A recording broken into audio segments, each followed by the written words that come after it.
வணக்கம்ண்ணா. வணக்கம்பா. நம்ம கடையோட பேரு? நம்ம கடையோட பேர் பாத்தீங்கன்னா ரூபா சில்க். என்ன கலெக்ஷன் காமிக்கிறீங்க? நாம இப்ப பொங்கல் கலெக்ஷன் தான் காட்டிட்டு இருக்கேன். இப்ப பொங்கலுக்கு பாத்தீங்கன்னா நம்ம கடையில சிறந்த ஆஃபரா போட்டிருக்கு. 10,000 ரூபாய்க்கு எடுக்கிறவங்களுக்கு 10 saree வந்து 10 ரூபாய்க்கு தரப்படும். 5,000 ரூபாய்க்கு எடுக்கிறவங்களுக்கு 5 saree 5 ரூபாய்க்கு தரப்படும். அதிரடி ஆஃபர் தான். நம்ம பொங்கலுக்காக வந்து கஸ்டமருக்காக ஒரு ஆஃபர் போட்டிருக்கு, அவ்வளவுதான். இப்ப ஸ்டார்டிங் ரேட்ல இருந்து காட்டுறேன் பாருங்க. இது பாருங்க, வெறும் 75 ரூபா தான் உங்களுக்கு. வெறும் 75 ரூபா. பூனம் saree வெறும் 75 ரூபா தான். 75 ரூபா. 75 மட்டும்தான். பூனம் saree. பூனம் saree எத்தனை வேணா எடுத்துக்கலாம். உங்களுக்கு சப்போஸ் 5 பீஸ் 10 பீஸ் வேணாலும் போன் மூலமா ஆர்டர் சொன்னீங்கனாலும் சரி, நேர்ல வந்தாலும் சரி எடுத்துக்கலாம்.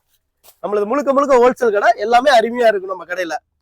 நம்ம கடைக்கு எப்படின்னா வரணும்? நம்ம கடை பாத்தீங்கன்னா பன்னீர்செல்வம் பார்க்ல அமைஞ்சிருக்கு. சிக்னலுக்கு பக்கத்துல திருவெங்கடசாமி வீதியில வந்து 4வது கடை அமைஞ்சிருக்கு. நீங்க வந்து பஸ் ஸ்டாண்ட்ல இருந்து வந்தாலும் சரி, ஜங்ஷன்ல இருந்து வந்தாலும் சரி, உங்களுக்கு டவுன் பஸ் நிறைய இருக்கு. வந்து பன்னீர்செல்வம் பார்க் சிக்னலே இறக்கி விடுவாங்க. அங்கிருந்து 4வது கடை தான் நம்ம கடை. ஓகேண்ணா, நன்றி.